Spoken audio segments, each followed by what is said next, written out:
자, 강의를 이어서 하도록 하겠습니다. 자, 이번 시간에는 연속 흐름 반응기의 크기 산정에 대해서 공부를 해보도록 할게요. 자, 전하율 x에 대한 반응 속도 마이너스 RA의 함수 관계를 우리가 알고 있을 때, 자, 우리가 앞에서 배운 CSTR 반응기, 그리고 PFR의 반응기의 부피를 구하는 방법에 대해서 우리는 지금 배우게 될 겁니다. 그래서 봅시다. A의 소멸 속도 마이너스 RA는 화합물들의 농도의 함수죠. 즉, 우리가 아직 속도의 법칙은 아직 배우진 않았지만은 A에 대한 반응 속도는 비반응 속도 K 곱하기 A의 농도로 이렇게 표현을 할 수가 있어요. 그리고 여기에서 말하는 반응이 하나의 반응만 일어난다면, 즉 단일 반응이라고 하면 CA는 초기의 농도에서 반응한 농도를 전환율을 어떻게 표현하죠? CA 제로에다가 전환율 X를 곱하면 여기에 반응하고 남은 CA 농도를 우리가 알 수가 있겠죠. 그러면 여기 CA를 여기다 대입을 해요. 대입을 하면 A의 반응 속도는 K, CA 제로 마이너스 CA 제로 X가 돼서 CA 제로는 상수기 때문에, 그쵸? 초기에 주어진 농도잖아요, A에. 그럼 이걸 앞으로 꺼낼 수가 있죠? 즉, K, CA 제로 1 마이너스 X. 즉, A의 반응 속도를 이렇게, 각 화합물의 농도, 각 화합물의 그 농도에 대한 이 반응 속도를 우리가 전환율의 함수로 이렇게 표현을 할 수가 있다. 그죠? 그래서 요거는 여기서는 비반응 속도라고 하는데 여기는 반응 속도 상수죠. 우리가 많이 알고 있는, 즉 요거는 온도의 함수, 즉 온도에 따라 결정된다. 반응 온도. 그리고 CA0는 A의 초기 농도, 즉 유입 농도라고 했습니다. 그리고 우리가 앞에서 CSTR과 PFR의 요 반응기의 부피를 구하는 요 설계 방정식을 우리가 배웠었죠? 여기서 보면 요 반응 속도는 이 반응기 부피에 대해서 이렇게 역수로 표현을 되죠? 역수. 그러니까 역수라는 게 이렇게 표현이 되잖아요. 그쵸? PFR도 이 PFR 부피는 이렇게 보실 때 반응 속도의 역수로 표현되죠.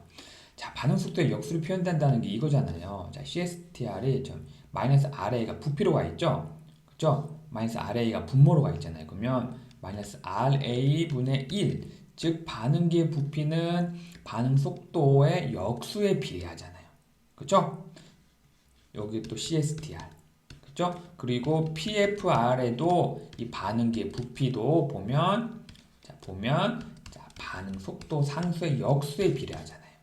그죠? 그래서 반응기 부피는 반응 속도의 역수의 함수로 표현된다. 이거를 좀 유의해서 좀 알고 있으면 되겠습니다. 그래서 우리가 반응기, 즉 방금 전에 말한 CSTR과 PFR 요 반응기의 크기를 산출한다는 것은 우리가 반응기에서 그 크기에서의 특정한 전환율 X를 얻기 위한 반응기의 부피를 구하는 것과 같고, 그리고 특정한 반응기 부피에서 전하율을 구하는 거를 같죠?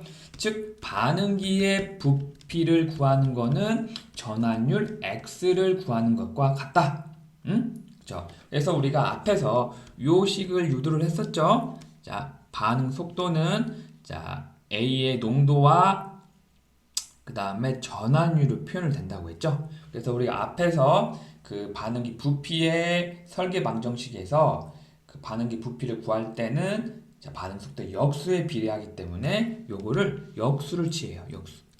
자, 역수를 취해서 이렇게 우리가 이 식을 하나 만듭니다. 자, 역수를 취하는 게 이게 그렇게 어려운 게 아니라 자, 마이너스 RA를 자, 마이너스 RA분의 1로 이렇게 하고 KCA를 KCA분의 1로 이렇게 하고 요거를 KCA 제로 1 마이너스 X분의 1로 이렇게 한다는 거예요. 자, 그러면 여기 중에서 KCA 제로분의 1하고 1 마이너스 X분의 1 이렇게 나눌 수가 있겠죠? 그래서 이렇게 우리가 식을 하나 이렇게 유도를 할 수가 있어요. 자, 이렇게 유도한 이유는 자, X축이 전환율이고 Y축이 반응 속도분의 1로 요 X축, Y축에서 즉 전환율과 반응 속도의 역수의 관계를 알기 위해서요. 그래서 즉 보면 요거를 그래프로 그리면 자, 요거는 전환율이 이렇게 증가하면서 어느 정도 전환율이 증가하면 그 반응 속도의 분의 1이 굉장히 크게 이렇게 증가하는 것을 우리가 알 수가 있겠죠? 그렇죠? 자, 그래서 자, 우리가 자, 그 반응기의 크기, 즉 전화율의 크기를 논하기 앞서서 우리가 하나 알아야 될 내용이 자, 일정한 온도에서 반응이 일어난다고 한다면 그죠? 일정한 온도가 일정하다. 즉 반응 속도는 반응물의 농도가 최대인 반응 초기에 최대일 거죠? 왜냐? 자, 반응물 A가 자, 만약에 이제 PFR에서 요 A의 반응물이 초기에는 최대이기 때문에 여기서 반응이 이제 진행이 되면 이 초기에서 반응 속도가 굉장히 클 거 아니에요. 그쵸? 자, 그러면 반응 속도의 역수, 즉 마이너스 RA분의 1은 자, 마이너스 RA가 크기 때문에 요거는 자, 작은 값이 되겠죠. 그죠? 분모가 크기 때문에. 자, 반대로 반응이 거의 끝날 때. 자, 반응이 거의 끝날 때라는 것은 반응물 여기선 A라고 했을 때 A는 거의 소모돼서 A의 농도가 굉장히 작아진 거죠. 즉 이때는 전환율이 맥스죠, 맥스. 그렇죠? 자, 그래서 자, 반응이 거의 끝날 때는 반응 속도는 굉장히 작게 되죠. 즉 마이너스 A분의 1은 자, 반응 속도가 굉장히 작기 때문에 이것은 자, 큰 값을 갖게 된다. 자, 요 내용을 가지고 봅시다. 자, 비가역 반응일 때, 즉 A 반응물이 B와 C의 생성물이 될 때, 즉 반응이 이렇게 정반향으로만 일어난다는 비가역 반응에서 자, 한계 반응물을 A라고 하면 이 A가 모두 자, 고갈되면 자, 완전 전환율, 즉 X가 1, 즉 전환율이 1에 접근하겠죠? 그렇죠? 그러면 반응 속도의 역수는 무한대로 접근하죠. 반응 속도의 역수를 무한대로 접근하겠죠? 자, 그렇기 때문에 반응기의 부피도 무한대에 접근하게 되죠. 자, 다시 말하면 자, 비가역 반응에서 자, 전환율이 1에 가까워지면 그렇죠? 반응 속도는 자, 0에 가까워지죠. 그렇죠? 그렇죠? X가 전환율이 1이 가까워졌다는 게 반응물이 거의 다 소모됐다는 거잖아요. 그렇죠? 소모됐다는 것은 거의 다 소모됐을 때 반응 속도는 거의 굉장히 작아서 거의 0에 근접한다는 얘기잖아요. 그렇죠? 우리가 앞에서 배웠잖아요. 바로 앞전에서. 그렇죠? 그래서 요 반응 속도 분의 1 요거는 자, 요게 0에 가깝기 때문에 요거는 무한대 반응 속도의 역수는 무한대로 접근하겠죠? 자, 그래서 무한대로 접근하기 때문에 자, 이 반응기 부피도 이렇게 무한대로 이렇게 접근을 하겠죠. 그죠? 자, 그 다음에 가역 반응. 자, 가역 반응일 경우에는 자, 가역 반응이라는 것은 자, A 반응물 B와 C의 생성물이 이렇게 됐는데 정반응과 역반응으로 이렇게 자, 이렇게 일어난다는 거예요. 자, 그러면 자, 최대 전환율은 즉 뭐예요? 평형 상태일 때의 최대 전화율이죠. 최대 전화율은 그때 전화율을 우리가 평형 전화율 x2라고 하잖아요. 그죠? 자, 그리고 평형 상태일 때는 정반응 속도와 역반응 속도가 같기 때문에 그죠? A의 반응 속도는 0이 되는 거죠.